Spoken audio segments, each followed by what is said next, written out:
इनका नहीं हो रहा, देख ले। अभी देखिए क्या लिखे हैं, किसी संख्या तथा उसके व्युत्क्रम का योगफल 6 सही 1/6 है तो संख्या ज्ञात कीजिए। सबसे पहले लिखते हैं माना। माना की संख्या x है। अभी यहाँ पे देखिए प्रश्नानुसार बोला है किसी संख्या, तो संख्या क्या है x, उसके व्युत्क्रम, व्युत्क्रम का मतलब होता है उल्टा, उल्टा का मतलब होता है 1/x। इनका योग कितना है 6 सही 1/6। इसके नीचे वन माने एलसीएम ले तो ये हो जाएगा x स्क्वायर, वन का वन में वन का x में तो x हो जाएगा 6 चरण 36 एक 37/6 ये आ जाएगा।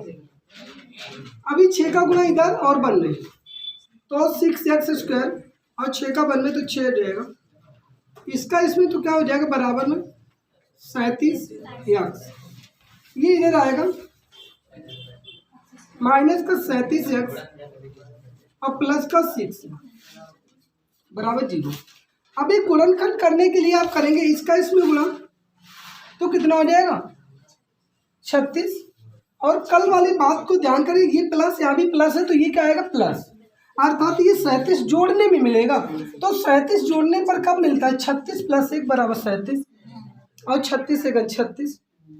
तो अभी देखिए 6x स्क्वायर, इसको क्या लिखेंगे 36x और 1x, दोनों क्या माइनस है तो दोनों पे माइनस लग जाएगा, प्लस का 6 है इक्वल टू 0। अभी देखिए यहाँ से क्या कॉमन है, इसको 6 × 6 लिखेंगे तो क्या कॉमन हो जाएगा 6 और x भी कॉमन हो जाएगा। 2x से 1x बचा, यहाँ से 6 चला गया, x चला गया, क्या बचा 6।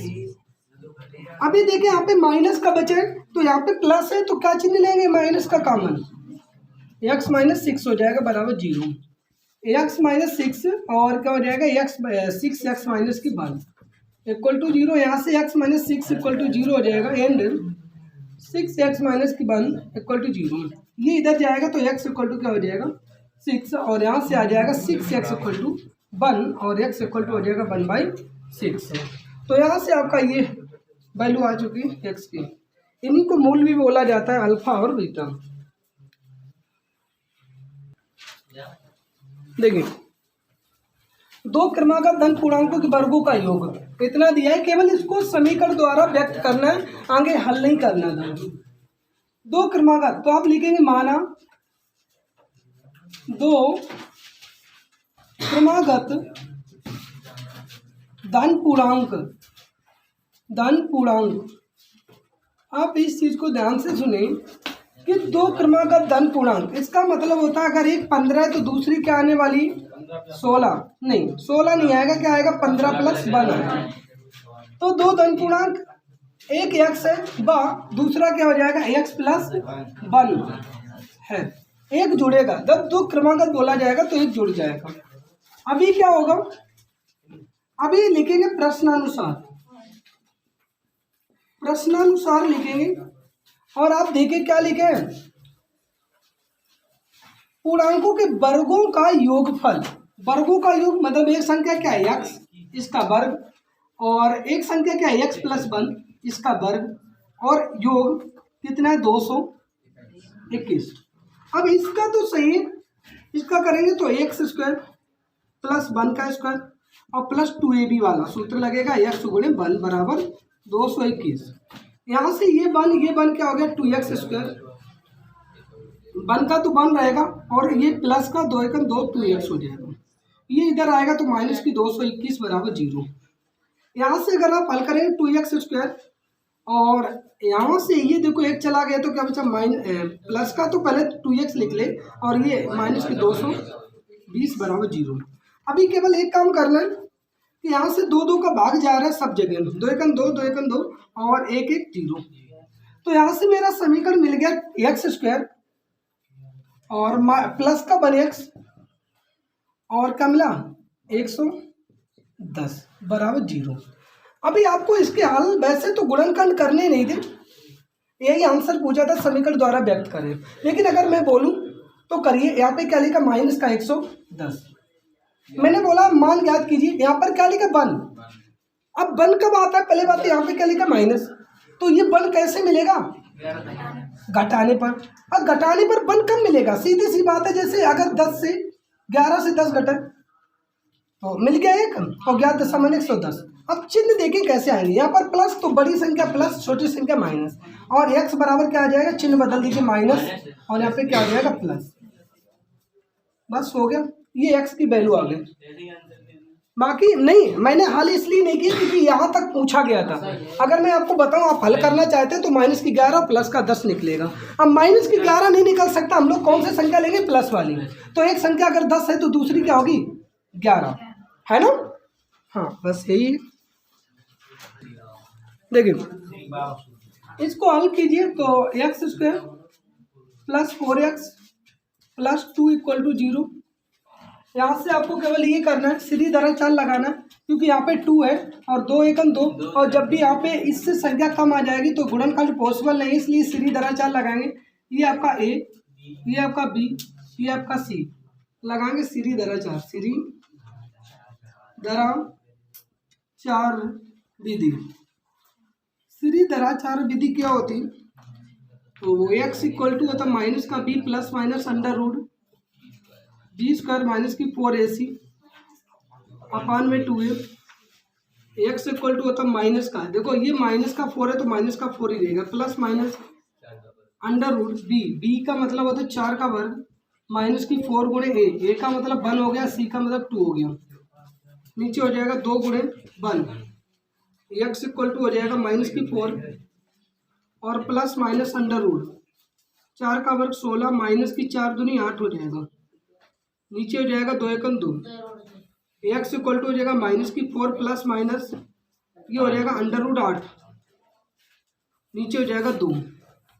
यहाँ से आपको मिलेगा ये देखो x = माइनस की 4 प्लस माइनस ये 8 लिखा, 4 दूनी 8 होता है, 4 × 2, 4 किसका वर्ग है 2 का, तो 2 क्या आ जाएगा बाहर निकल के अंदर क्या बचेगा 2, नीचे क्या लिखा 2।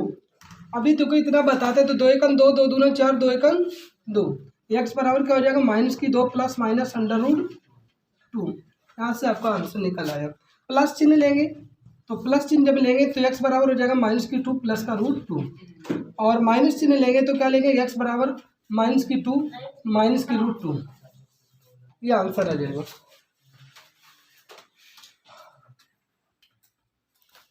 देखिए क्वेश्चन दिए, दो क्रमागत विषम पूर्णांकों को ज्ञात कीजिए यदि उनके वर्गों का योग 290 है। तो मैं सबसे पहले यहाँ पे लिखता हूँ माना,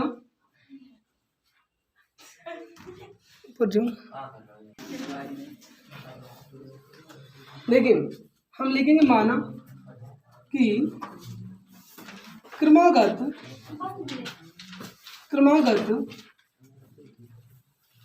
विषम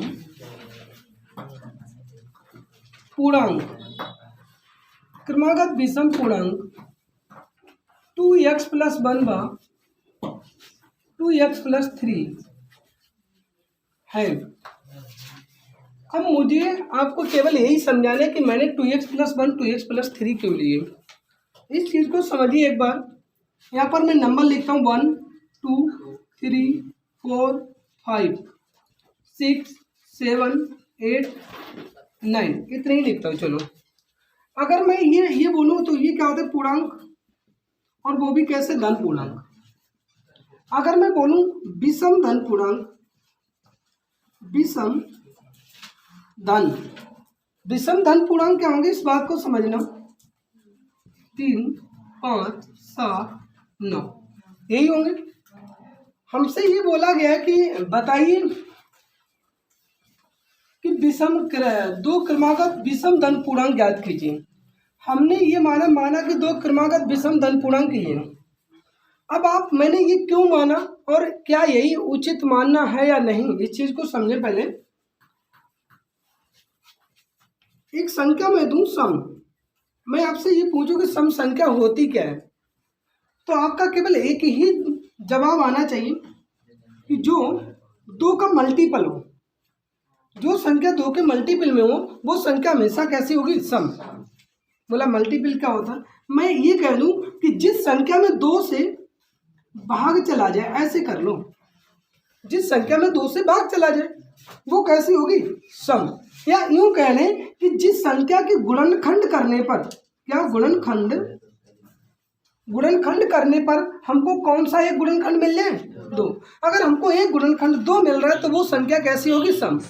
मैं उदाहरण देके बताता हूँ। मैंने कहा बताइए भाई साहब 6 सम है कि विषम, आपने कहा इसके गुणनखंड करो, कितने हो गए, 2 और 3, तो मुझे एक गुणनखंड क्या मिला, 2, इसलिए ये संख्या कैसी होगी, सम। बेसमेंट समझना ये क्यों आई है मैं बता रहा हूँ बिल्कुल। अगर मैंने कह दिया एक संख्या मेरे पास है 12, मैंने कह दिया ये बताओ ये समय की विषम, आपने कह दिया देखो सर इसके गुणनखंड है 2 3 और कोई है, और कोई नहीं है, 2 3 ही है, क्योंकि ऐसे काटिए ना 12 से। अब आज गुणनखंड की बात मैं करता हूँ, किसकी, अभाज्य गुणन, 2 से 6 और 2 से 3 और 3 से 1, तो अभाज्य गुणनखंड तो 2 ही, एक 2 है और एक क्या है 3, तो इनमें से एक 2 आया कि नहीं आया, मैं कह दूं 42। मैंने कहा इसके गुणनखंड बताओ, आपने कहा सर 1 2 1 3 और 1 7, 7 या 21 के दोनों 42। अभी आपको यहाँ पे क्या मिला, 2 मिला कि नहीं मिला, तो 2 मल्टीपल में मिल रहा है, गुणा ही तो है इनका। तो जब भी हमको 2 गुणनखंड कहीं पर मिलेगा, 2 किसी के मल्टीपल में मिलेगा, तो वो संख्या हमेशा कैसी होगी, सम। अब मैं आपको केवल एक बात अगर पूछें तो आप बताना, आंसर बताना यस या नो में। मैंने कह दिया एक संख्या मेरे पास x है और मैंने इसमें क्या करा दिया, 2 का गुणा। चलिए पहले यहाँ पे समझिए, मैंने कहा एक संख्या 2 है और एक संख्या मेरे पास 17 है, मैं ये पूछ रहा हूँ ये संख्या सम है या विषम, तो आपका जवाब आना चाहिए सम। क्यों, 17 दूनी 34 और 34 सम है। और वैसे भी मैंने बताया कि जहाँ पे 2 मल्टीपल में आ जाए वो कैसी होती है, सम। अब मुझे ये बता दीजिए कि ये संख्या जो 2 गुणी x लिखा है इसका मतलब है 2x, ये संख्या सम होगी कि नहीं, सम होगी, क्योंकि 2 का मल्टीपल है। इतनी बात सब लोग को मेरे ख्याल से आ गई होगी, है ना। तो ये क्या है, सम है। अब अगेन मैं तो देखूं, इतनी बात सबके क्लियर होगी, दिमाग में बैठ गई कि 2 अगर कहीं पे लिखा है तो इसका मतलब वो संख्या कैसी है, सम। बिल्कुल सही है, बिल्कुल क्लियर हो गया आपके दिमाग में। बताओ ये चीज़ क्लियर हुई कि नहीं। अभी सब कुछ बताने वाला हूँ, थोड़ा सा और वेट और करें पैसेंट। मैं ये कह दूं 2a बताइए समय की विषम, मैं कह दूं 3a बताइए समय की विषम। मुझे नहीं पता ये समय की विषम है, लेकिन मुझे ये पता कि ये क्या है, सम है। मैं इसके बारे में नहीं कह सकता। क्यों नहीं कह सकता हूँ, आपने कह दिया विषम, मैं कह देता हूँ इसका मान 2 है तो 3 दूनी कितना हो जाएगा, 6। बताइए आप मुझे, इसके बारे में नहीं कह सकता, लेकिन मैं इसके बारे में कह सकता हूँ। अगर मैंने ये कह दिया 6x, मैं कह दूँ ये बताओ समय की विषम, तो आपके दिमाग से एक ही बात निकलनी चाहिए कि ये क्या लिखा है, 2 गुणे 3 और गुणे में x, अर्थात यहाँ पर 2 का मल्टीपल आया कि नहीं आया, और 2 मल्टीपल आएगा तो फिर क्या होगा, संख्या सम हो जाएगी। क्या बात दिमाग में बस गई, ठीक है ना। अगर किसी संख्या के आगे मैंने ये 2 लिख दिया, मैं कह दूँ a + b + c, मुझे बताइए ये समय की विषम, तो आप कहेंगे सर 2 का गुणा है इसलिए संख्या कैसी हो जाएगी, सम हो जाएगी। बिना किसी सोचे समझे कभी भी 2 मल्टीपल में मिल जाए तो आपको ऐसे मैं x कह दूं, b कह दूं, गुणे c कह दूं, गुणे d कह दूं, यानी मैंने कुछ भी लिख दूं, आपसे पूछूं कि बताइए ये संख्या समय की विषम, अगर यहाँ पे 2 लिख दें तो आप कहेंगे कि सर 2 है, इसका मतलब संख्या कैसी है, सम है। क्या बात समझ में आई। चलिए अब क्वेश्चन पे आते हैं और समझें, क्वेश्चन पे आए समझे, इस बात को अहमियत दें, ठीक है, कि मतलब कैसे समझी जाती है, ये संख्या ली क्यों गई है, मैं उस चीज़ को बता रहा हूँ।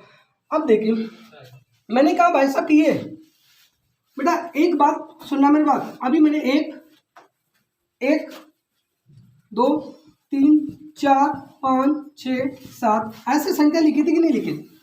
मैंने कहा यहाँ पर सम संख्या कौन सी है, मैंने एक सम संख्या मैं उठा लूँ 4, मैंने एक सम संख्या क्या उठाई, 4 में बताओ अगर 1 जोड़ेंगे तो कितना मिलेगा, कैसी मिली, विषम। 4 में अगर 3 जोड़े तो कैसा मिलेगा, बताओ 7। बस बेटा ध्यान से सुनना मेरी बात को, ये तो सम थी ना, एक ही सम संख्या में अगर हमने 1 जोड़ा है तो उनको 5 मिला, और उसी में अगर 3 जोड़ा तो क्या मिला, 7। लेकिन इन दोनों में एक कॉमन चीज है कि ये कैसी है, 1 3 5 7 9, ये कैसी है, क्रमागत है। कैसी हैं? क्रमागत है। ये कैसी संख्या है? क्रमागत संख्या है। अर्थात क्रमागत संख्याएं पाने के लिए हमको क्या करना पड़ता है? सम संख्या में सम में क्या जोड़ना पड़ता है? 1 और उसी सम में क्या जोड़ना पड़ेगा? 3। अगर कोई दो क्रमागत संख्याएं विषम संख्याएं प्राप्त करना, कैसी? विषम। अगर दो क्रमागत विषम क्रमागत, अगर कोई आपसे कहते विषम क्रमागत आप संख्या बताइए, तो आप क्या करेंगे? सम संख्या में कितना जोड़ेंगे? 1। सम संख्या में कितना जोड़ेंगे? 3। क्या बात समझ में आई? अगर मैं कह दूं अगली सम संख्या, तो आप कहेंगे सम प्लस 5। अगली सम संख्या सम प्लस 7। क्या बात क्लियर हो चुकी है? अब यहाँ पर कोई भी सम लिख सकते हैं, चाहे 2 लिखो, चाहे 4 लिखो, चाहे 6 लिखो, चाहे 8 लिखो, चाहे 12 लिखो, चाहे 14 लिखो, चाहे 16 लिखो, चाहे 18 लिखो, चाहे 20 लिखो, एनीमन कोई भी संख्या लिख सकते। बात समझ में आ चुकी है कि नहीं बताओ? अगर मैं कह दूं एक संख्या मेरे पास 22 है, तो मैंने कहा 1 जोड़ो, कितना मिला? 23। मैंने कहा 22 में 2 3 जोड़ दो, कितना मिला? 25। ये क्या क्रमागत है कि नहीं? क्या बात दिमाग में एकदम बस गई? ये बताओ दिमाग में अब चल गया ये संख्या हमने क्यों नहीं? हमको दो क्रमागत पूछी गई थी, हम कोई भी संख्या ले सकते थे, हम ये भी ले सकते थे 6x + 1। बोलो बेटा, ये समय और 6x + 3। आप कोई भी सम संख्या लें और यहाँ पर मान रख लें और घर जाके चेक कर लेना, चाहे ये ले लें x + 1 8x + 3। आप कोई भी संख्या ले लें और यहाँ पर लगाना जाके क्वेश्चन में, आंसर आपका एक ही निकलेगा। क्या अभी ये बात समझ में आ गई? हमने विषम संख्या इतना बता दीजिए मुझे, केवल अगर आपको ये लिखना है तो लिख सकते हैं और नहीं लिखना है तो घर जाके जो भी करना दिमाग में लिख लीजिए। अभी आप ये देखिए कि इस संख्या को कैसे बनाएंगे। हमने दो क्रमागत विषम पूर्णांक 2x + 1 2x + 3 क्यों माना? क्योंकि सम संख्या में अगर 1 जोड़ते तो हमेशा विषम मिलता है, सम संख्या में अगर 3 जोड़ते तो क्रमागत विषम मिलता है। क्या मिलता है? क्रमागत विषम। ठीक है, बताओ अब क्या है? अब प्रश्न का दो क्रमागत धन पूर्णांकों को ज्ञात कीजिए जिनके वर्गों का योगफल। तो अब बोलेंगे प्रश्नानुसार। क्या बोलेंगे? प्रश्नानुसार। प्रश्न में क्या है बताओ? प्रश्न में क्या है? दो क्रमागत का वर्ग अर्थात x + 1 का वर्ग और प्लस का 2x + 3 का वर्ग बराबर क्या आना चाहिए? 290। क्या बात दिमाग में बैठी कि नहीं बताओ? अभी इसका a + b का होल स्क्वायर करेंगे तो देखो ध्यान से, 2x का स्क्वायर + 1 का स्क्वायर + 2x 2 गुणे 2x गुणे 1 a² + b² + 2 गुणे a गुणे b। ठीक है ना? इसी प्रकार इसको 2x का होल स्क्वायर प्लस ऐसे करें 3 का होल स्क्वायर + 2 गुणे 2x गुणे 3 और बराबर में 290। इस चीज को समझे। और ये हो जाएगा 2 का वर्ग 4x² प्लस का 1 और ये 2 दूना 4 × 4 प्लस का 4x और ये हो जाएगा 2 का वर्ग 4x² और ये 3 का हो जाएगा 9 और प्लस का 2 दूना 4 3 12 12x बराबर, अगर बराबर वाला इधर ले आएंगे तो माइनस की 290 बराबर क्या बचेगा? 0। अभी बात को समझिए। 4x² क्या हो गया? 8x², 4x और 12x क्या हो गया? 16x। अब बेटा ध्यान से सुनिए, 9 और 1 कितना हो गया? 10 और 10 इससे चले जाएंगे तो माइनस की कितना हो जाएगा? 280 बराबर 0। अब इसको डिवाइड करें तो मैं 4 से कर रहा हूँ, 4 दूनी 8 4 चकू 16 और 4 7 28। यहाँ पर आपका बच गया, क्या बचा बताओ? 2x² प्लस का 4x और माइनस की 70 बराबर 0। अभी आपको और मिल रहा है क्या? 2 से और कट रहा है, 2 1 2 2 दूना 4 35 दूना 70 बराबर 0। ठीक है ना? अब 2 से काटेंगे तो ये क्या बच गया? x² प्लस का 2x माइनस की 35 बराबर 0। क्या बात समझ में आ गई कि नहीं बताओ? ठीक है ना? अब इसके क्या करेंगे? गुणनखंड। अब गुणनखंड कैसे करेंगे? इसके गुणनखंड आप कर लें, x² प्लस का 2x माइनस की 35 बराबर 0। अब गुणा करने 35 जोड़ने घटाने में कितना आना चाहिए? 2। तो 7 × 35 x² 7x 5x माइनस की 7 गुणे 5 बराबर 0। अब ये प्लस है तो यहाँ पे प्लस, यहाँ पे माइनस, यहाँ से कॉमन लीजिए x, तो x प्लस क्या हो जाएगा? 7। यहाँ से -5 कॉमन ले लीजिए और x माइनस x प्लस क्या हो जाएगा? 7 बराबर 0। यहाँ से अगर मैं देखूँ तो ये हो जाएगा x प्लस 7 और x माइनस 5 बराबर 0। यहाँ से देखेंगे हम x माइनस 5 को 0 करेंगे, x माइनस 5 को 0 करेंगे और ये इधर जाएगा तो x बराबर क्या आ गया 5। अब मुझे बताओ हमारी संख्या ही तो ज्ञात करनी है, तो बताओ पहली संख्या क्या थी? पहली संख्या थी फर्स्ट संख्या अगर बोले तो क्या थी 2x प्लस 1। तो देखो इधर 2 में गुणे कितना करेंगे, x का मान कितना 5 प्लस 1, तो ये फर्स्ट संख्या हमारी कैसे क्या आ जाएगी 5 दूनी 10 1 11 या 10 प्लस 1 बराबर 11 आ गई। अगर मैं सेकेंड बोलूँ तो वैसे तो आपको सेकेंड निकालना नहीं चाहिए था ऐसे, लेकिन 11 2 13 आ जाएगा। तो या तो ऐसे 2x प्लस क्या करेंगे 3, तो 2 में गुणे कितना हो जाएगा 5 प्लस 3, तो 5 दूनी 10 3 13, तो सेकेंड संख्या आपकी आ चुकी है 13। ये आपकी संख्या होगी। क्या बात समझ में आ चुकी है बताओ, बैठी दिमाग में बात है?